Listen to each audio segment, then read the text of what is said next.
dia diuntungkan oleh karakteristik Sri Mulyani. Diuntungkan.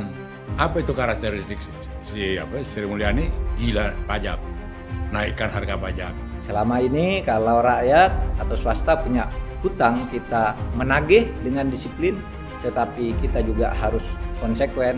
Kalau kita yang punya hutang juga harus membayar. Itu perintah Presiden. Dia satu-satunya menteri yang berani menginjak-injak keputusan Mahkamah Agung, tidak melaksanakan putusan. Kami juga sudah memutuskan pemerintah harus membayar, dan tim yang kami bentuk sudah bersama Kementerian Keuangan, Kejaksaan Agung, Kepolisian, dan lain-lain termasuk dari Menkumham.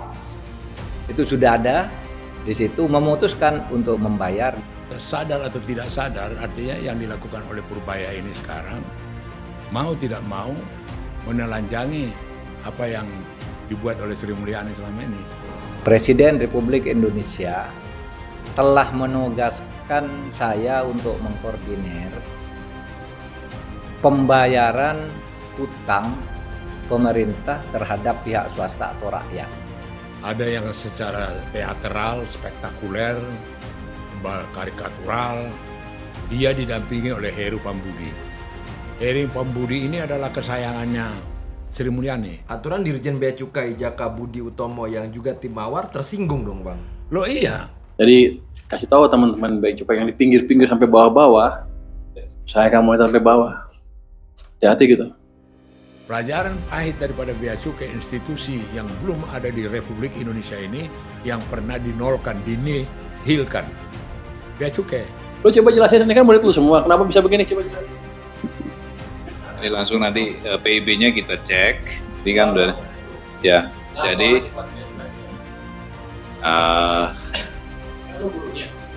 ya Pak, ini nanti SOP-nya sudah lewat, isinya ini langsung diputus. SOP pemeriksaannya nggak sejak selama ini. Oh, gue jahat ya, sekjen dikerjain. Langkah yang dilakukan oleh Pak Purbaya ini menurut saya bagus. Governance culture harus kita rubah.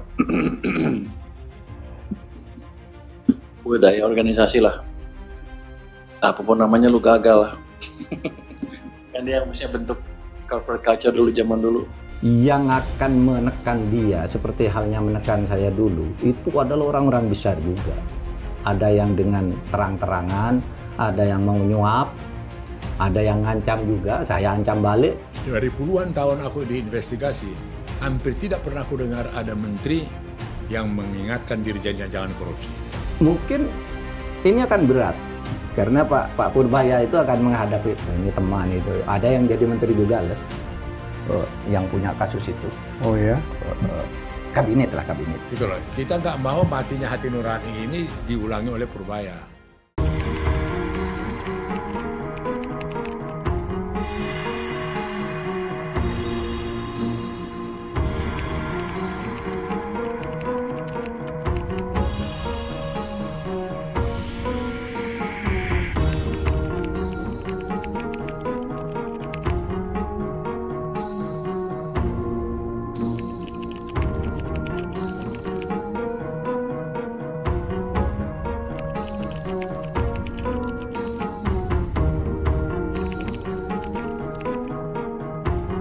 Welcome back to podcast Keadilan TV. Yo, Kita main apa nih bos? ngomongin 1 tahun Presiden Prabowo Subianto. Oh iya, tapi nggak apa-apa kita ucapin selamat dulu ya. Iya. Udah setahun kepada pemerintahan Prabowo Gibran. Tapi kalau lihat di medsos, narasinya cuma 1 tahun pemerintahan Prabowo loh. Enggak ada Gibran. Ini lihat dari medsos ya. Iya. Bener ya? Benar. Unik ya? Padahal Menarik ya? profil rate Gibran ini loh menurut LSI itu 71% loh. Wah. Iya, kalau gue jadi PSI mungkin gue nyalonin Gibran jadi presiden lawan Prabowo. Jangan jadi wakil presiden. Tapi kita mau dulu itu, kita simpan dulu. Oke. Karena narasumber satu ini kembali lagi kita mengundang Siap. luar biasa bersama wartawan senior, politikus senior dan juga plus wartawan investigatif. Kita membahas topik yang lagi fenomenal, sosok siapa? Bung Arif? Ya, sosok yang barangkali ini menjadi anomali gitu ya. Oke. banyak kan menteri-menteri yang sudah bekerja selama 1 tahun dilantik oleh Pak Prabowo gitu. Tapi kenapa sosok inilah yang selalu dibahas dan menjadi trending topik di semua sosial media, yaitu Cowboy. Pak Purbaya. Oke, bersama senior kita Bang Panda Nababan. Iya. Sehat Bang? Sehat. Terima kasih waktunya ini kita bisa bincang-bincang lagi nih Bang. Iya. Tadi gitu kita buka sedikit 1 tahun pemerintahan Prabowo Gibran. Dan para penonton juga, penonton setia Keadilan TV udah pasti banyak mengikuti podcast kita Bang. Dimana Bang Panda khususnya banyak sekali mengkritik, memberi masukan, memberi himbauan, bahkan menuntut juga pemerintahan yang bersih. Setahun pemerintahan Prabowo Gibran, secara sederhana dulu Bang Panda gimana ngeliatnya Bang? Terus kalau kita lihat secara sederhana saja, itu belum maksimum. Belum artinya satu dengan ketokohan Prabowo menghasilkan satu pemerintahan yang betul-betul bersih, pemerintahan yang punya disiplin tinggi, dan kemudian tidak one man show, tidak hanya di dia. Ada instrumen, ada konser lain bersama dengan dia, menteri-menterinya. Baik. Tertolonglah dia dengan adanya Purbaya, ya kan? Jadi gerakannya si Prabowo ini ada menteri-menterinya yang punya elan yang tinggi, yang semangat yang tinggi dan disiplin yang tinggi dan juga bersih. Itu loh. Itu belum ada. Dan kemudian juga bukan soal belum ada, dari kepemimpinannya Prabowo juga kalau saya tangkap, kalau saya lihat itu kalau ditimbang-timbang persentase lebih banyak omongan slogan, tidak dengan perbuatan, ya kan? Tidak dengan perbuatan, tidak. Misalnya begini, yang tetap fenomenal jadi bahan pembicaraan, bersih. Saya minta kalau tidak nanti saya akan bersihkan gitu loh. Bersih apa? Bersih yang bagaimana gitu loh. Apa ukurannya bersih? Tidak ada lagi pemerasan di reskrim, tidak ada lagi apa yang di jaksa, bersih yang mana? Baik. Gitu loh. Tidak ada lagi permainan di Departemen Perhubungan, tidak ada lagi permainan di bea cukai, di pajak. Di mana yang dibilang bersih-bersih gitu loh. Nah, ini hanya bisa tidak menjadi lip service, harus dibarengi dengan satu pembuktian di lapangan. Maka itu latar belakang dia sebenarnya Sandi Yuda itu pas itu. Oke. Sandi menginteli, Yuda bertempur. Bertempurlah di lapangan. Gitu loh. Dan terasa gitu loh. Nah sekarang tidak bosan-bosanan saya mengatakan satu indikator sederhana bahwa itu sudah bersih, ada pengakuan dari rakyat. Tidak bosan-bosan saya mengatakan, Polda Semarang sekarang melayani rakyat bukan main. Gak mau terima uang. Padahal kita ini, Ya. kalau di Palembang polisinya bukan main. Ya. Wah gini, kalau jaksa di Medan, aku terkejut tuh, heran aku lihat. Gak mau, iso kok. Cerita-cerita ini harus betul-betul gegap gempita. Cerita-cerita seperti ini harus banyak. Harus sudah menjadi keseharian rakyat. Keseharian rakyat itu. Barulah percaya yang diteriakkan oleh Prabowo bersih. Antara kata dan Iya, perbuatan. kalau enggak hanya ini aja. Bersih. Saya minta bersih gitu loh. Jadi enggak itu di sini kulihat kelemahan dari apa dia. Ya sama itu seperti misalnya ada kepastian terutama dalam penegakan hukum yang kemudian tidak mengambang. Ya, Baik. Apa sih intervensi pemerintah mengapakan ini soal ijazah si Jokowi ini?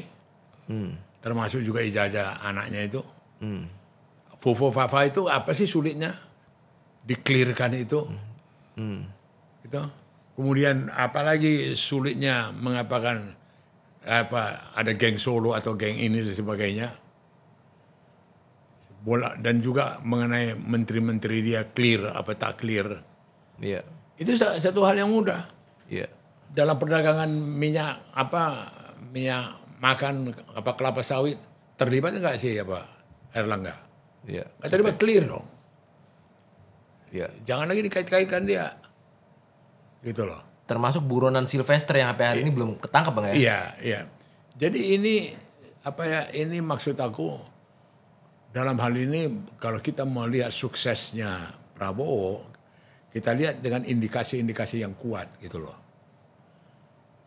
Jadi bukan karena aku mau disogok, aku nggak mau. Aku mau diapakan, bukan nggak mau gitu loh. Ada sekarang semacam satu favor, ada semacam satu semangat, ada semacam satu atmosfer yang kemudian takut untuk korupsi, takut untuk tidak berbuat yang tidak baik, takutnya. Itu salah satu itu salah satu tanda kesuksesan dari ini. Bang Pandang ngeliatnya sangat sederhana sebenarnya, lebih ke indikator kesuksesan itu pengakuan rakyat dari kesehariannya. Tapi kita simpan dulu sesi buat pemerintahan Prabowo Gibran karena kita ada sesi khusus Bang secara dalam soal itu. Tadi Bang Pandang menyebut satu nama, Purbaya. Iya. Di mana sosok ini banyak dibilang koboi. Dan baru 1-2 bulan menjabat menteri menggantikan Sri Mulyani. Langsung disorot rakyat, disorot media. Terakhir itu yang beliau duduk bersamaan dengan Sekjen Kemenq, Heru Pambudi, yang langsung disentil. Nah ini sosok Purbaya ini gimana Bang Pandang ngelihatnya ini? Jadi saya melihat dia sebagai satu tokoh pendatang yang baru, yang kemudian dia diuntungkan oleh karakteristik Sri Mulyani. Diuntungkan. Apa itu karakteristik Sri Mulyani? Gila pajak, naikkan harga pajak. Ya kan begitu tuh kisah sukses dia. Dan kemudian sekarang kan terungkap dengan ini, ternyata rupanya dikelola keuangan ini gawat rupanya. Itu diuntungkan. Gitu loh. Artinya dia sangat diuntungkan oleh Sri Mulyani. Dan maka dia setiap ucapan dia seksi Purbaya, ya kan? Dengan compare kelakuan daripada Sri Mulyani gitu loh. Ya kan? Sri Mulyani merasa bersih dan segala macam, dan ini lihatlah apa yang terjadi di bea cukai, apa yang terjadi di pajak. Gitu loh. Iya. Contoh saya 2 kali dengan dirjen pajak dia, yang saya tinggal mau tangkapkan ke KPK, nggak ada respon dari dia. Atau dia tahu nomor teleponku. Tidak ada kayak ada apa-apa gitu. Sri Mulyani Bang ya? Sri Mulyani. Itu betul-betul dirjennya itu tinggal saya masukkan ke KPK. Saya ikut terlibat langsung. Gitu loh. Nggak ada itu respon dari dia itu. Nggak ada yang istimewa itu gitu loh. Iya. Jadi mau saya gambarkan di sini, Purbaya ini menjadi heroik, menjadi terkenal, menjadi populer karena faktor jejak-jejaknya Sri Mulyani. Bang Pandang mau bilang diuntungkannya ini menunggangi gelombang dari yang katanya bersih daerah Sri Mulyani. Purbaya ini memanfaatkan momen itu untuk membongkar keburukannya Sri Mulyani sebelumnya. Iya, atau gimana? Iya. Wah, ini keras sekali. Loh iya, artinya sadar atau tidak sadar, artinya yang dilakukan oleh Purbaya ini sekarang mau tidak mau menelanjangi apa yang dibuat oleh Sri Mulyani selama ini. Dia kan dianggap Menteri Keuangan yang bersih, ya, Menteri Keuangan yang ini. Saya sendiri secara spesifik katakanlah, dia satu-satunya menteri yang berani menginjak-injak keputusan Mahkamah Agung, tidak melaksanakan putusan. Mahkamah Agung memerintahkan Sri Mulyani untuk melakukan ini. Nggak ada urusan sama dia. Gitu loh. Nah kemudian kembali lagi ini di internal. Apa yang diungkapkan oleh Purbaya mengenai bea cukai dan pajak, itu prestasi karya daripada Sri Mulyani. Apapun cerita kita. Sri Mulyani cukup lama. Belasan tahun dia di Kementerian Keuangan, ya kan? Nah, tidak ada kemudian yang menyedihkan bangsa yang begini besar. Tidak ada kemudian menjadi legenda, menjadi karakter yang kemudian orang berlomba-lomba meniru. Itu yang kita lihat apa yang pada Hugeng, pada Jenderal Yusuf, Jenderal Nasution, keteladanan contoh mereka itu tidak menjadi satu favorit yang menjadi gimana ya, kecintaan untuk berbuat seperti mereka itu. Wah, itu menyedihkan. Menyedihkan. Bang, tapi kan susah sekali Bang untuk mencari jarum di tumpukan jerami itu Bang. Artinya kalau seandainya Pak Purbaya sendiri di Menq tapi jajaran lainnya masih orang-orang lama, kan sama aja Bang. Ya, itu yang terus terang sebenarnya paling menyolok itu Purbaya ini juga mesti ditolong, diselamatin, mesti juga diingatkan. Ada yang secara teateral, spektakuler, karikatural, dia didampingi oleh Heru Pambudi. Heru Pambudi ini adalah kesayangannya Sri Mulyani. Dia Dirjen Bea Cukai 6 tahun, dipromosi jadi Sekjen Kemenq. Itu eselon 1 di Kemenq lagi, lebih prestisius sejak 2021 dari Dirjen. Itu. Kemudian, nah dia yang mengatur mendesain. Artinya apa yang terjadi pada katakanlah Purbaya. Sebenarnya kalau kita lihat terpampang di YouTube, di televisi, Purbaya didampingi oleh Heru Pambudi, sebenarnya melihat materi konteks yang dibicarakan itu, masalah bea cukai, penertibannya dan karyawannya dan materi yang diapakan, sebenarnya di samping dia Dirjen Bea Cukai Jaka Budi, di samping dia. Bukan Sekjen Bang? Bukan Sekjen. Sekjen itu urusan internal. Tapi kan kritisi daripada si Purbaya kan tidak sampai sekritis itu. Waktu mau duduk, kau di sana, mana Dirjen? Itu seharusnya? Seharusnya. Kalaupun Dirjen gak ada, katakanlah tiba-tiba keluar kota, Direktur P2, tangan kanan Dirjen. Bea Cukai. Bea Cukai, ya CPM itu kan pukulnya itu. Dia ini enggak cengas-cengasan si Heru Pambudi. Sambil lihat ngelirik-ngelirik kertas yang dibaca oleh Purbaya. Lihat tuh, waduh, paling buruk itu. Dengan pakaian batik yang hebat, harga mahal. Ya kan, dia kemudian sambil lirik-lirik apa yang dibaca oleh siapa. Kemudian waktu ditanya dia dikatakan nanti belum diapakan SPO-nya, nanti ke SOP-nya, nanti kalau sudah dikoreksi bisa diapakan. Itu aja jawaban dia. Gila nggak? Nah, Purbaya, dia tidak kuasai medan. Dia selama ini ikut di satu tim, organisasi secara struktural kedisiplinan kementerian, dia belum pernah pengalaman. Ya. Gitu loh. Belum pernah pengalaman dia. Dia udah harus mana Dirjenku? Pernah dia nyeletuk, ini Dirjen bintang 3. Saya bintang 4 gitu loh. Kan hanya berhenti di situ aja. Apa yang dilakukan oleh Dirjen ini yang dia mulai bulan Mei? Iya, bulan Mei, Juni, Juli, Agustus, apa yang dia lakukan dia di Bea Cukai? Iya. Nah, bahkan yang saya dapat dari beberapa, ada juga pegawai Bea Cukai, pengaruh Heru Pambudi itu ke Bea Cukai masih besar. Masih kuat. Orang-orang yang pegang posisi-posisi kunci di Bea Cukai itu merasa aman kalau sudah ada akses dengan Heru Pambudi. Kenapa? Heru Pambudi dekat menteri. Gitu loh. Waktu Sri Mulyani. Sekarang dia ciptakan image dia dekat dengan Purbaya. Itu kan gampang membacanya itu, ya kan? Nah kemudian akses dia ke Bea Cukai, dia merasa kuat. Karena dia berprestasi dulu menempatkan jadi kanwil, bisa jadi direktur, bisa jadi ini gitu loh.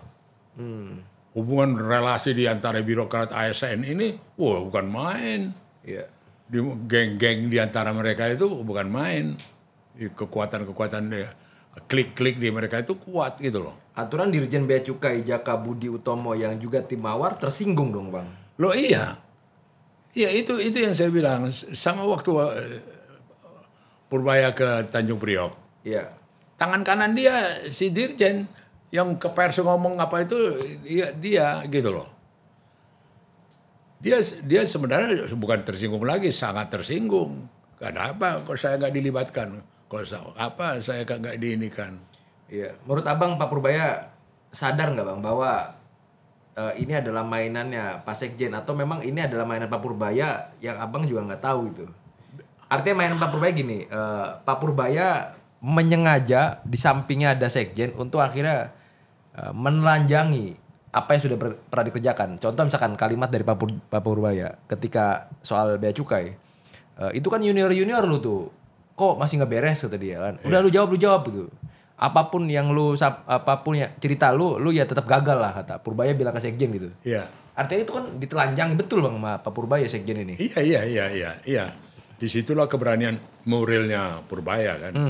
Itu yang membuat kita lega, punya optimisme bahwa dia tidak akan disesatkan oleh sindikat-sindikat yang buruk dari institusi, dari ASN itu gitu loh. Ada geng mereka, ada kelompok mereka, ada klik mereka. Nah kita lihat Purbaya paham, bisa nangkap itu gitu loh. Bisa nangkap itu. Dan ini bukan yang pertama kali. Sebelumnya itu juga waktu dia mana Dirjen Bea Cukaiku? Iya. Mana yang bintang 3 gitu loh. Ya kan? Iya. Nah, dia juga tidak tergantung one man show dia juga. Dirjen-dirjen ini juga harus kualifikasinya harus ini juga. Harus mampu mengimbangi Purbaya gitu loh. Harus mampu mereka. Artinya mengapakan konsolidasi pajak, konsolidasi apa sekarang bea cukai. Jadi tidak hanya lip service, tidak hanya ada pengaduan, ada kotak pos mengadu kepada Purbaya, kemudian selesai itu berapa lama? Ya. Itu pengalaman itu tidak lama itu yang gitu. Mau seefektif apa itu? Iya, masuk ke sistem. Ya, ini kan sebenarnya kan pengaduan yang disampaikan itu kan sebenarnya pertama didapat karena inspeksi. Iya. Dari Inspektorat Jenderal. Didapat daripada P2-nya Bea Cukai. Dapat itu, tidak usah mesti ngadu kepada Purbaya. Gitu loh. Kemudian menjadi transparan, ketahuan, menyolok tindakan mereka itu karena tidak wajar. Sewajarnya begini. Iya. Ini dokumen aturan 3 hari, kenapa jadi 6 hari? Gitu loh. Iya. Pelajaran pahit daripada bea cukai, institusi yang belum ada di Republik Indonesia ini, yang pernah dinolkan, dinihilkan.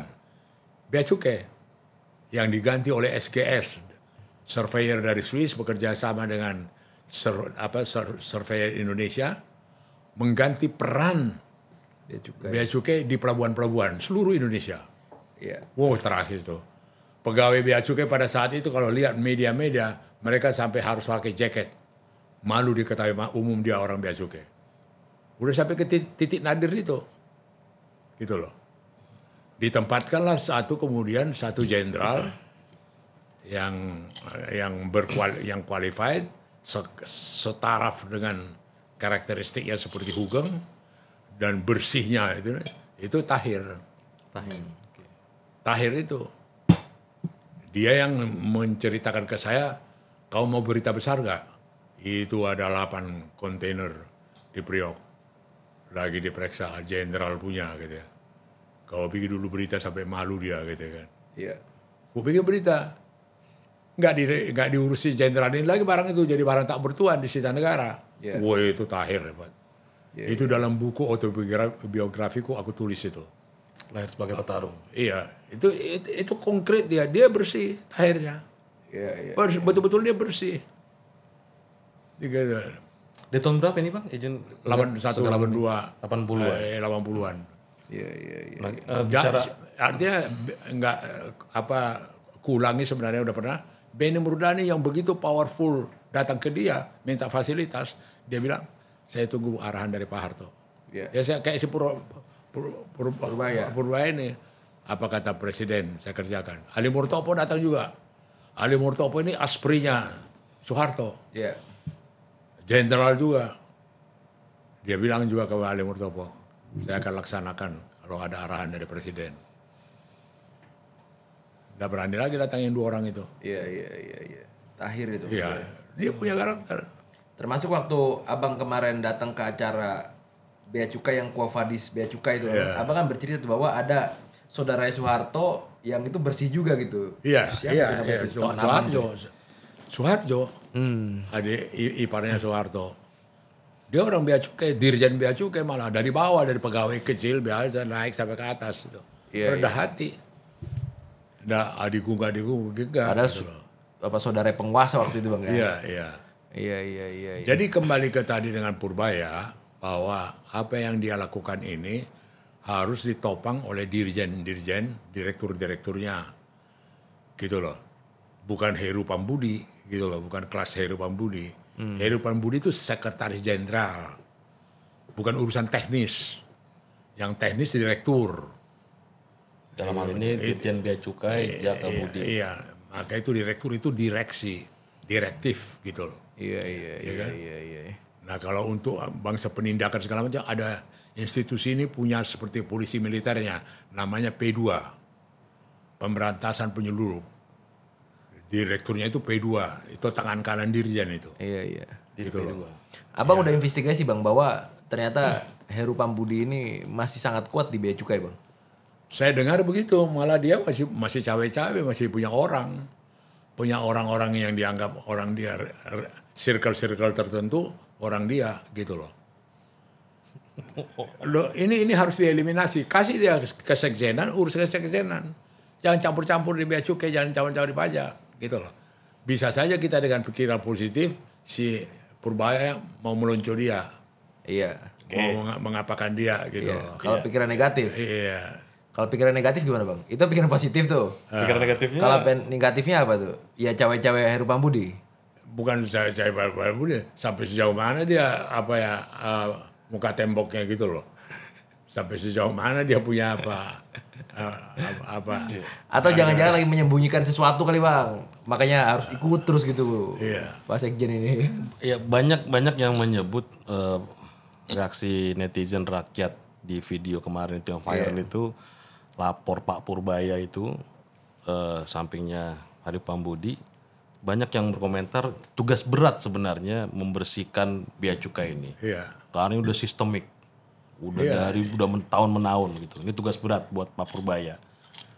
Bang Panda sebagai wartawan investigatif yang pernah langsung di lapangan hingga dapat waktu itu Piala Adi Negoro bang ya, mengungkap penyelewengan oknum mafia di Bea Cukai. Poin-poin masalah konkret apa sih yang menjadi tugas berat Pak Purbaya ini membersihkan Bea Cukai ini bang? Selain sistem tadi. Sapu bersihnya seperti apa bang? Merubah karakter. Artinya merubah karakter, memerangi bentuk-bentuk kemunafikan, kejahatan jabatan. Itu gak mudah buat Purbaya. Pak Purbaya kan menteri bang, dia perang sama anak buahnya sendiri loh. Iya, tapi dia punya harus ada satu dirijen, satu core yang betul-betul menopang dia. Sama dengan Prabowo, nggak bisa hanya dia sendiri, nggak bisa gitu loh. Pak, izin aku potong, aku kejar abang. Pak Purbaya pernah bilang, gue akan sikat semua itu, gue pecat-pecatin.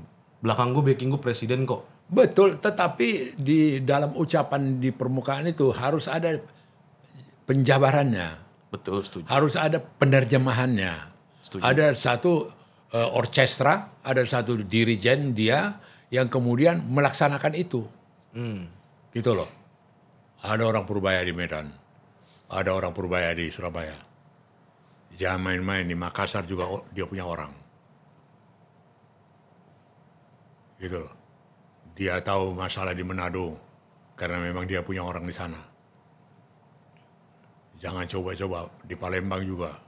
Saya udah lihat tuh korban karena dia tidak memperhitungkan keseriusannya Purbaya.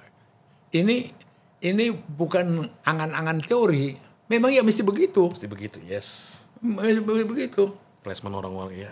Maka namanya untung ada blessing Sandi Yuda. Sandi gerakan intelijen, Yuda perang. Praktekkanlah itu Sandi Yuda itu. buat si Dirjen Bea Cukai itu. Apa sulitnya dia menculik penyelundup itu. Kalau dulu dia menculik pejuang-pejuang apa? Tim Mawar itu waktu itu ya. Apa sulitnya? Iya. Purbaya harus mensanju dia kan Dan Bea Dirjen Cukai. Bea Cukai dia harus mapping, dia harus peta, apalagi dia militer. Dia harus peta ini kanwil Bea Cukai yang di Jakarta siapa yang menguasai. Yang di Tanjung Balai Karimun siapa yang menguasai. Yang di siapa yang menguasai. Armada patroli ada di Tanjung Balai, ada kemudian satu di Makassar. Iya. Bagaimana beroperasinya itu? Bagaimana orang-orang Bea Cukai ini? Dia sebagai dirjen, apalagi bintang 3, legend, itu jauh lebih ringan kerjaannya siapa? Purbaya. Gitu loh. Sampai sekarang kita belum pernah dengar apa yang mau dibikin oleh si dirjen Bea Cukai ini. Belum pernah aku dengar di media atau di mana dia apa. Gebrakannya, gitu loh. Jadi kembali menjawab pertanyaan kau tadi, itu harus orkestra. Oke. Kita udah lihat kalau tidak orkestra, ya main soloran begitu aja, orangnya meninggal selesai. Namanya Hugeng, namanya Yusuf, namanya siapa sudah gitu loh. Tidak kemudian berhasil ditingkatkan menjadi satu sistem. Iya. Yang baik. Ya. Nah, gimana pandangan Bang Panda? Tadi kami juga sempat menyinggung government culture ini, malah disebutkan juga oleh Pak Menteri Purbaya, government culture yang udah bertahun-tahun. Ya birokrasi budaya yang buruk ini. Yang kata di bawah-bawah itu menterinya bentar lagi 4-5 tahun udah ganti. Iya. Bentar lagi juga udah ganti. Artinya sistem itu benar-benar dirawat mafia-mafia ini karena bentar lagi juga ganti kepemimpinan. Nah, terkait orkestra ini gimana biar benar-benar tepat sasaran dan nggak keputus, Bang? Jadi ya bagus sekali pertanyaan kau ini. Konsistensi, kontinuitas itu tidak hanya berhenti di menteri aja. Tidak hanya berhenti di dirjen. Dari puluhan tahun aku diinvestigasi, hampir tidak pernah aku dengar ada menteri yang mengingatkan dirjennya jangan korupsi. Wow. Hampir nggak pernah aku dengar. Ya mainnya jangan terjadi sampai di Direktorat Jenderalmu. Kau di perhubungan laut atau perhubungan udara. Atau kau di bagian perkertapian atau ada. Hampir semua terlibat masalah korupsi. Rusak sekali. Iya, maka itu kita datang dengan optimisme tidak bahwa itu akan bisa diperbaiki karena melihat penderitaan yang masih dialami oleh rakyat. Itu yang dibilangkan sekian ribu kubik tambang yang seharusnya bisa mendapat tiap warga negara Indonesia 20 juta. Iya, per hari. Ya kan? Per bulan, ya. Kenapa itu gak dibikin jadi target utama? Gitu loh. Nah kemudian kembali lagi tadi, budaya malu. Ini harus diciptakan, harus direkayasa, harus dibuat malu. Dipaksa malu. Ya sorry gitu loh. Dia pakai malu, pakai jam tangan yang mahal, yang miliar-miliar di rapat sidang kabinet. Ya kan? Dengan memakai mobil yang apa? Malu dia. Kenapa bisa malu? Ditegur langsung siapa? Prabowo. Jam kau itu apa? Aku gak suka kau pakai itu. Copot. Coba. Balik lagi ke mereka. Dipaksa malu. Ya kalau enggak, lingkaran putaran kita rakyat pun muak. Itu aja. Berarti ini bukan Pak Purbaya kemarin yang harusnya Dirjen Bea Cukai malah Sekjen Kemenku dari Pak Budi. Sama dengan abang bilang ini. Lagi melakukan memalukan perkoncoan itu. Iya, moga-moga dia tangkap itu kan. Dia tangkap itu. Pesan itu. Jadi karena tidak ada budaya malu, ini yang ironi, ini yang berat, ini yang ngeri. Tak peduli dia. Sama dengan pengalaman pengusaha yang diperas tukang pajak itu. Dia cerita ke saya, pengusaha ini, Pak jangan Pak nanti seperti siapa Alun apa? Rafael Alun jangan Pak nanti seperti Rafael. Kenapa rupanya kami Rafael Alun? Ini juga Rafael Alun, sampai ini Rafael Alun ketiga. Ditantang rakyatnya Pak. Masih hidup itu yang cerita ke aku itu, gitu loh. Nah kemudian budaya malu. Ya memang mesti dibikin, direkayasa. Harapan kita malu dengan sendirinya. Malu dia karena apanya. Malu dia karena keturunannya. Malu dia karena apanya. Ini enggak. Mungkin Bangga. Kalau di Jepang udah bunuh diri tuh Bang. Iya. Ya. Ini bangga. Iya. Ngeri ini bangga. Betul. Dia nggak tergetar pun hati dia. Nggak gerak pun apa dia. Nggak ada. Padahal sebenarnya nggak pantas lah ya jam tangan, pakaian atau mobil yang dia pakai itu dengan jabatan kerja dan apa dia. Nggak ada urusan. Iya. Nggak ada urusan. Pelayanan kepada masyarakat. Iya. Kalau misalkan kan kemarin kan waktu video itu viral itu yang Heru Pambudi disemprit lah gitu ya sama Purbaya gitu Bang. Di depan banyak sorotan kamera Bang. Heru Pambudi kan enjoy aja tuh Bang. Maksudnya nggak ada rasa malu gitu Bang. Iya. Dibilang gagal, dibilang apa sama menterinya gitu ya kan. Iya. Tapi biasa aja tuh Bang. Iya. Karena Ada beban kali. Ada beban yang selama ini sistem dengan kegemaripan, kemewahan. Justru merasa nggak ada beban itu, ya kan? Iya. Iya kan Bang ya. Jadi agak ya bener sih budaya malu di kita tuh udah hilang Bang. Iya. Watados gitu, wajah tanpa dosa. itu terus terang harus dibangkitkan lagi itu, harus dikembangbiakkan itu. Tapi memang nggak ada Bang ya. Jarang ya ketika ada menteri yang menegur bawahan itu jarang Bang ya. Itu maka dibilang apa? Guru kencing apa? Berdiri. Murid kencing berlari. Itu nggak salah itu, pepatah apa itu. Dilihatnya contoh, dilihatnya ini. Nggak apa-apa kok. Itu kan apalagi kalau ada pesta kawin, misalnya semua datang dengan jas yang paling apa, sepatu yang paling ini, turun mobil dia di mulia apa ballroom, di situ dipamerkan semua dia, istrinya berliannya, mutiara yang dia pakai dan segala macam. Nggak ada merasa ini, itu loh. Nah, ini bisa diciptakan kalau ada teguran dari atas. Iya. Mampu nggak Prabowo? Aku nggak suka kamu pakai itu ya. Udahlah, rakyat kita lagi menderita, sederhana lah. Kau juga mobilmu untuk apa? Mobil yang mewah begitu. Iya. Mesti diciptakan. Iya. Banyak pengamat terutama pengamat ekonomi, pengamat politik Bang ya mengatakan kepada orang-orang, udahlah Purbaya ini gak usah muluk-muluk berantas sana sini sebagainya, beresin dulu lah internalnya tuh. Kira-kira begitu tuh Bang narasi para pengamat tuh Bang. Abang sepakat dengan itu Bang? Gak usah lah ngomong soal ini itu mau ngembalikan 6%, 8% gitu. Itu internal diberesin dulu tuh. Itu sebenarnya mereka tidak kenal Purbaya.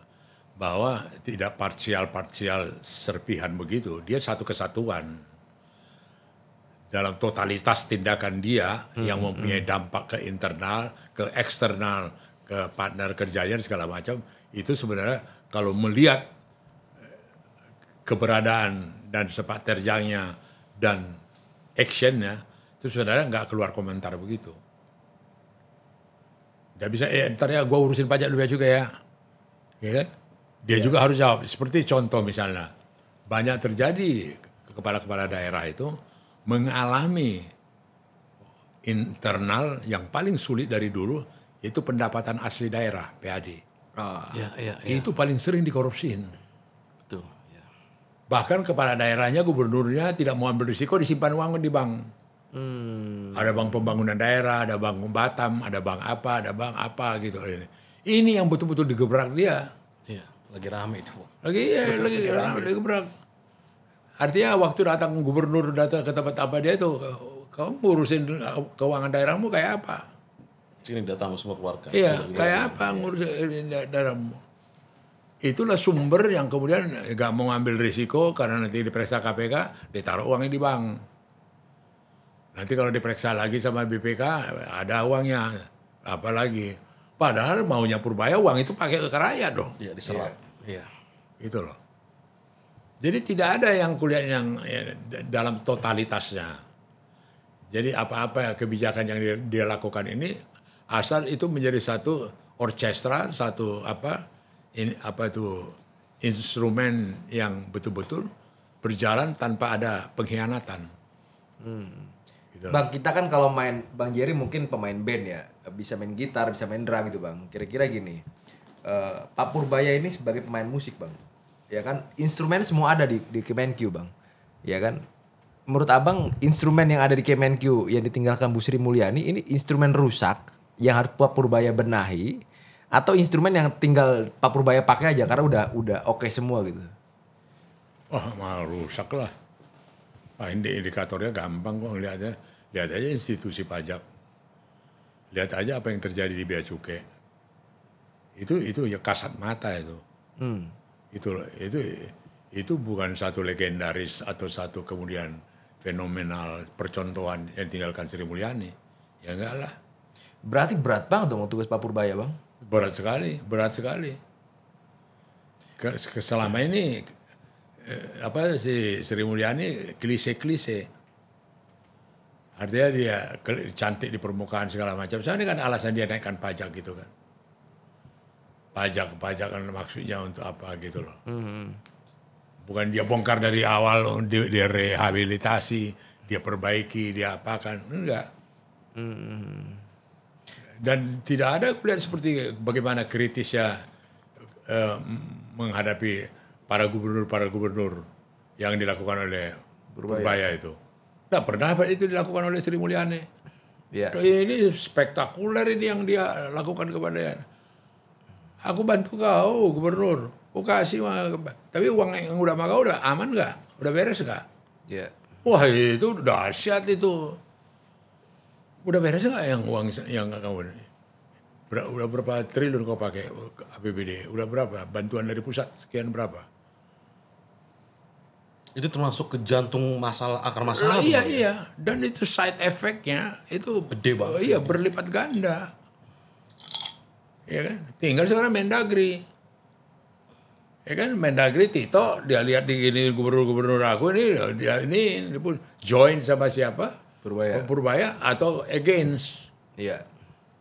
Abang nanti kemana Bang? Join atau against nih ke depannya? Feeling Abang nih. Iya kan. Ini kalau saya Menteri Dalam Negeri, saya terima kasih sama Purbaya. Sangat dibuka. Ya gubernur-gubernurku diapain sama dia, gitu loh. Dirapiin, dikonsolidasi, di-drill sama dia. Iya dong. Jangan 18 gubernur ini lagi, masih ada 30 lagi gubernur. Masih apa lagi ini gitu. Karena kelemahan di daerah itu pendapatan asli daerah. PAD. Dapatlah itu dari mana, dari perpanjangan ini, dapatlah itu dari restoran, dapat dari ibu mana gitu loh. Pendapatan asli daerah. Iya, PAD. Bagaimana mereka mengelola itu? Gitu loh. Iya. Berat sekali tugas Pak Purbaya harus beresin internal juga. Tapi saya khawatir Bang, Pak Purbaya ini langkahnya kayak yang gatal itu kepala tapi yang digaruk adalah kaki gitu Bang. Maksudnya? Boroknya tuh sebenarnya ada di internal gitu. Jadi jangan dulu akhirnya eksternal yang dia ini kan gitu. Di internal aja dulu ya sekjennya, ya jajaran dirjen-dirjennya. Kalau yang ku tangkap ya, ini aku kan jahil atau nakal ya. Eksternal itu sambil liwat. Ya liwat dari Tanah Abang, kenalah di Harmoni gitu loh. Kalau ku tangkap gitu loh. Iya, bonus-bonus aja dong. Iya. Satu dayung 20 terlewati. Iya, betul. Iya, seperti itu. Dan kemudian keuntungan dia nggak ada beban. Kalau kesanku dia orang bersih. Kesan Abang. Iya, dia orang bersih. Ini menarik Bang Panda. Aku kejar Bang. Bang Panda, ini kan baru 2 bulan Pak Menteri berupaya sebagai Menteri Keuangan ya. Kita nggak mau terlalu mengefuriakan gaya koboynya Pak Purbaya ini. Tapi Bang Panda sebagai politikus senior kan selalu mengajarkan, memberi pengalaman, bagi pengalamannya. Politikus itu atau di pemerintahan itu ada namanya 3 bahaya kekuasaan. Terkejut badan, dendam kekuasaan, dendam kemiskinan.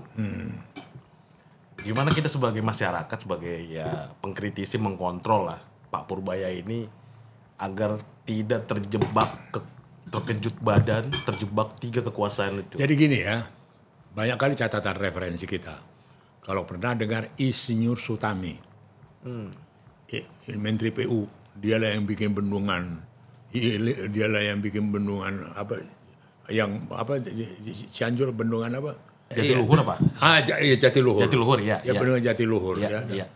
Tahu seperti Insinyur Sutami dulu. Revolusioner ya. Pimpro-pimpronya kau ambil 10%. Iya. Gimana? Kau ambil boleh korupsi kau 10%. Tapi kualitasnya awas. Ininya awas. Apa ini? Gak ada. Sutami begitu, Bang? Sutami. Gak ada amatir-amatir. Matbek sana korupsi. Semua infrastruktur di tangan dia, Sutami. Yang 10% itu kan nggak boleh, Bang. Gimana? Apa? Yang 10% itu maksudnya gimana? Dikasih dia satu kebijakan, dia yakinkan sama Soeharto bahwa bagaimanapun juga proyek ini tidak bisa 100% diamankan. Oh, realistis. Iya, kepada orang-orang yang jaga ini, yang bertanggung jawab sini kita kasih Pak 10%. Iya. Daripada mereka yang ngambil 20%, ada yang 30%, dan tidak terlalu. Kalau dengan 10% kan ada ikatan, ada komitmen. Iya, dibatasi dari awal. Dibatasi. Itu berhasil. Dan saya terus terang aja, kalau lihat rumah dia ya, gak pantas rumah seorang Sutami di Kebayoran Baru itu. Oke. Gak pantas seorang Sutami punya menteri, rumahnya sangat sederhana, parkir mobilnya di luar, ini garasinya gak jelas. Benar. Tapi bersih. Dia ini gitu loh. Dan proyek-proyek yang dia tangani semua berhasil. Tapi menjawab pertanyaan saya tadi ke Bang Panda, bagaimana kita bisa percaya Pak Purbaya ini nggak terjebak 3 bayar kekuasaan itu? Seperti apa, Bang? Takutnya cuma lip service doang nih menjadi cowboy ini. Wah, gue lagi disorot media nih, lagi diperhatikan netizen. Aku berbuat ini, berbuat ini. Memang day by day akan kelihatan dong kualitasnya. Akan kelihatan dong nanti dia punya ini. Itu kan tidak dibikin-bikin. Tidak sandiwara. Itu kan kelihatan nanti asli tidak aslinya. Itu tidak usah dia bersandiwara atau tidak usah dia bikin-bikin. Itu kalau memang aslinya begitu, ya aslinya begitu. Dan tidak. Sama itu seperti saya lihat tadi. Bukan aku mau membantah. Tindakan dia itu membersihkan internal juga punya dampak keluar. Ya kan? Jantung di Kementerian Keuangan itu kan apa? Bea cukai sama pajak. Iya. Ya kan? Ini yang kita sorot dulu sebulan yang lalu di apa kita? Podcast kita. Podcast kita. Ini yang kita anjurkan ke dia. Dan menariknya begitu podcast kita rilis, Pak Purbaya langsung ada kegiatan sidak menyidak ya, Bang. Iya. Dan itu betul-betul buat dia membuat satu motivasi yang ini gitu loh. Iya. Yang kuat gitu. Tapi kader PDI Bang ada 2 orang lah setidaknya Bang yang menganggap bahwa Pak Purbaya itu hanya lucu-lucuan aja Bang. Kalau lucu oke lah. Yang pertama adalah Ferdinand Hutahian Bang. Kader PDI itulah nih Bang. Dia bilang tuh ini Pak Purbaya hanya ngomong-ngomong aja nih, getak-getak aja nih. Yang kedua Junior Abang juga Bang Adian Apitupulu. Kalau lucu emang lucu nih Purbaya kata dia. Tapi untuk kebijakan gua nggak tahu dah kata. Tapi kalau lucu kata dia. Kata Adian tuh Bang. Jadi kan berbeda banget sama pandangan Abang. Enggak berbeda, itu kan tergantung dari sudut mana ngelihat. Tapi kata lucu-lucuan aja nih Bang si kawan. Iya, bisa dia jadi lucu-lucuan kalau dampaknya, impactnya, akibat, sebab dan tindakan yang dia lakukan itu tidak dirasakan. Tapi kalau melihat terbukti nyata itu mau nggak mau harus ada juga satu pengakuan, gitu loh, ya kan? Kita lihat itu sama dengan dia koreksi, Wush itu nggak ada uang negara APBN. Dan ini menjadi isu sensitif dan ini bergerak kemana-mana seperti itu. Reaksi ya kan? Nah kemudian juga bagaimana moga-moga berhasil dia bea cukai sama pajak ini, berhasil ini. Itu akan jadi legenda kalau dia berhasil. Dan ini tugas yang sangat berat, sulit gitu loh. Tetapi dia harus didampingi oleh tangan-tangan kuat. Bukan kayak model si Heru ini gitu loh. Si Jaka ini betul-betul difungsikan. Apalagi dia bintang 3 emas. Iya. Kopassus lagi. Iya, tim mawar lagi. Tim mawar lagi. Nah ini harus dia tunjukkan. Dan itu sangat meringankan Purbaya. Iya dong, sangat meringankan Purbaya dong.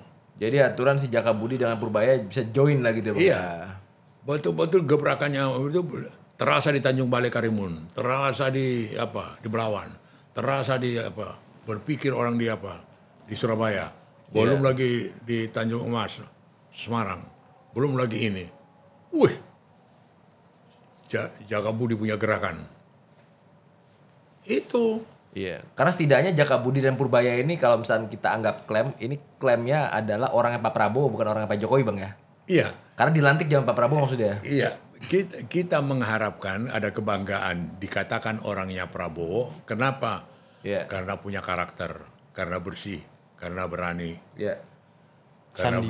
karena berani menciptakan rasa malu, berani menegur, berani mengapakan. Sandi juga bermain konkret. Iya. Iya. Tapi Bang, sistem buruk di Indonesia ini kan udah jadi kayak gurita gimana gitu Bang. Nih kita udah terakhir ya Bang ya. Pak Purbaya itu seperti para kita kalau mau berbuat frontal gitu Bang, pasti kan menciptakan banyak musuh ya Bang.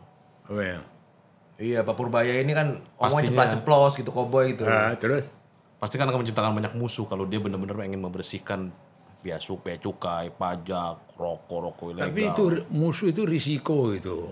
Dalam arti kata kualifikasi musuhnya kenapa? Artinya Pak Purbaya sadar betul kan Bang? Iya, Harusnya itu kalau dengan pengen. sendirinya. Itu dengan sendirinya dia akan banyak musuh.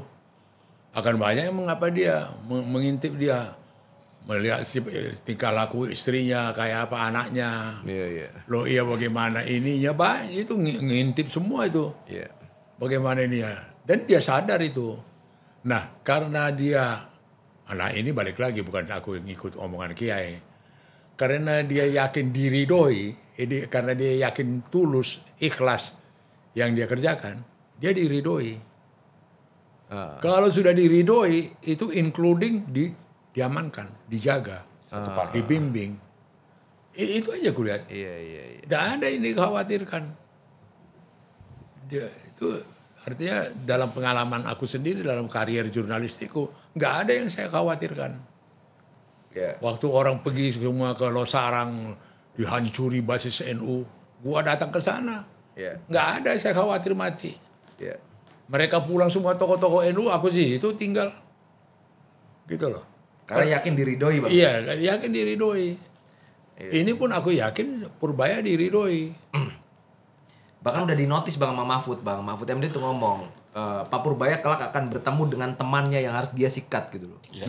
Kata Mahfud tuh. Jadi bukan hanya orang-orang jenderal-jenderal saja. Di depan mata itu ada temannya kata dia, ada teman sendiri. Iya, yang iya. barangkali berkasus gitu. Dan Pak Purbaya harus mau nggak mau harus sikat orang ini gitu. Iya. Iya. Jadi kalau dari bukan mengamati, berandai-andai mengapakan, itu sudah satu konsekuensi daripada pilihan. Dia memilih jalan itu. Yang sekarang ini risikonya akan ada yang benci, akan ada musuh, akan ada ini, akan ada ini, akan ada ini. Tetapi di satu pihak akan banyak mendoakan dia, akan banyak meridoi dia, akan banyak yang mengapakan dia, gitu loh. Jadi Tuhan itu juga adil. Iya, Tuhan itu juga adil, tidak biarkan terlantar begitu aja, ya kayak yatim piatu, ya enggak, gitu loh. Ditambah juga harapan kita beliau konsisten ya Bang. Iya. Enggak nanti keesokannya berbelok arah ya Bang. Nggak jadikan Masuk domba yang angin. tersesat Bang ya. Maka itu kita pertama tadi diamankan lah dia orang-orang di internal dia. Artinya jangan dibiarkan si Heru Pambudi ini bermain begitu aja. Ya. Yaitu balikkan dia ke kedudukannya sebagai sekjen. Bukan urusan bea cukai didampingi, itu contoh yang dilihat masyarakat lah kayak gitu loh. Dan dia siapa yang dirasakan ini dia tertibkan. Berani dia ini kan si Jakabudi Dirjen Bea Cukai. Aku kasih waktu kau 1 bulan. Buktikan dulu. Kau bersihkan semua bea cukai. Kau apakan semua bea cukai. Saya nggak mau ada dengar. Kalau datang nanti saya ke Surabaya, saya menemukan ini. Kalau saya datang nanti ke Belawan, aku menemukan. Aku tidak mau ada dengar yang begituan. Kemudian yang paling rawan Riau. Perbatasan dengan Batam. Riau Kepulauan. Yaitu tempat daripada sindikat. Mafia di situ. Aku minta kau beresin ini. Iya. Tanpa diucapkan pun ini sebenarnya melihat karakter Purbaya, dia sudah harus lakukan itu. Ada warning. Dia udah lakukan itu. Iya, iya. Udah ada warning. Karena si Purbaya sudah tidak pidato, tidak orang ngomong lagi. Tindakan-tindakan itu menjadi suri teladan. Ya suri teladan. Apa yang dilakukan Purbaya. Bukan memuja-muji mengapakan dia. Ini enggak. Udah menjadi suri. Buat orang-orang yang bijak. Yang memang pikirannya luhur. Itu menjadi suri teladan. Iya. Inspiring. Iya. Dia udah kasih contoh. Iya. Dan dia berbuat. Iya. Ya kan? Dia berani mengemukakan, menyatakan sejujurnya apa yang dia ini kan. Dan kemudian masuk logika. Aku kasih kau uang. Kau permainkan uang itu. Ya aku tarik dong. Aku bantu keuangan kau. Supaya lancar. Kok nggak lancar? Ya aku ambil lagi dong. Iya. Simple sebenarnya. Iya, iya. Tapi ada edukasi. Ada komitmen, ada disiplin. Iya, betul. Di situ kulihat dia punya keunggulan. Iya. Bang, kan ini Pak Purbaya kan sekarang lagi kebanjiran uang nih Bang ya. Uang koruptor kan semua diberikan ke Pak Purbaya nih. Dari kejaksaan, dari urut tambang-tambang ilegal gitu. Gimana kelanjutan cerita itu Bang? Korban yang Riau itu Bang, yang Abang dampingi itu Bang. Udah dibayar belum Bang? Enggak, belum sampai sekarang. Ya itu harapan kita, terus terang aja. Banyak kalau menurut cerita dari Pak Mahfud, Sri Mulyani sendiri cerita ke saya, banyak kewajiban dari negara kepada rakyatnya untuk harus diapakan. Kalau nggak salah semuanya 8,5 triliun. Oh, kecil itu Bang. Loh bukan itulah. Inilah dulu prioritas diapakan, diutamakan. Kalau betul-betul tidak lip service rakyat dari siapa? Dari Purbaya. Kalau betul-betul dia bilang, betul-betul saya mau menolong rakyat, saya tidak mau rakyat tertindas. Ya ini semua bukan amatir, bukan tafsir. Keputusan Mahkamah Agung memerintahkan negara bayar. 8, sekian Ya. triliun. Bahkan waktu itu Sri Mulyani ngomong ke saya, Bang, ini harus diteliti oleh Polkam, Mahfud. Loh kenapa bukan Ekuin? Enggak, Presiden mau Polkam. Itu 2 tahun yang lalu. Diteliti sama siapa? Mahfud. Sebagai Menko Kesimpulan dia, segera bayar. Tidak dibayar. Gitu loh. Kita nggak mau matinya hati nurani ini diulangi oleh Purbaya. Oh, itulah yang tadi Abang notice bahwa Sri Mulyani itu punya rekam jejak itu ya tadi. Iya. Apa namanya, tidak mentaati hukum gitu. Iya. Jadi yang diapakan ini bukan satu keistimewaan yang seperti Riau ini. Penderitaan mereka sudah 20 tahun. Keputusan, waktu itu naik PK, Kementerian Keuangan. Dikalahkan oleh Mahkamah Agung lagi. Kemenkyu. Kemudian terakhir intervensi dari Mahfud lagi. Tidak dilaksanakan. Apa itu? Kalau bukan penyiksaan kayak gitu loh. Tapi aku harap itu tidak dalam waktu yang lama. Kalau sekian banyak orang yang menderita pinjaman negara loh kepada rakyatnya. Itu beda itu. Bukan kewajiban negara kepada rakyatnya menolong orang miskin. Enggak, ini pernah dipakai negara uangnya mereka. Abang ini lah Bang, ketemuin Bang Pak Purbaya Bang biar ngomong langsung ya kan. Apa ya? Ya ini udah ketemu. Ya itu viral juga tuh. Prof Mahfud bikin statement itu. Negara utang sama rakyat. Nanti putar aja dia punya Mahfud punya omongan. Iya. Giliran rakyat punya utang dikejar-kejar, giliran negara yang ini dibiarin gitu ya. Iya. Luar biasa lagi. Ya udah, cukup. Terakhir dari aku Bang. Pesan buat oknum mafia di jajaran Kemenkyu. Harusnya kan melihat menteri yang sekarang ini ada ketakutan. Saya pikir bukan soal adanya ketakutan. Mereka tinggal menunggu waktunya aja. Dalam arti kata kalau kita lihat tekad, niat dari Purbaya, dia memang mau bersihkan, mau habis-habisan. Tinggal sekarang bagaimana Jaka, Dirjen Bea Cukai sama Dirjen Pajak, saya nggak tahu siapa namanya Dirjen Pajak ini. Kan? Itu tangan kanan dari Purbaya. Dan kemudian di backup oleh Inspektur Jenderalnya, ya kan? Dan kemudian sebenarnya Purbaya juga punya kekuatan lain lagi. Dia bisa minta tolong BPKP. Dia bisa tolong juga itu PPATK. Ya, dia bisa minta tolong juga BPK sendiri.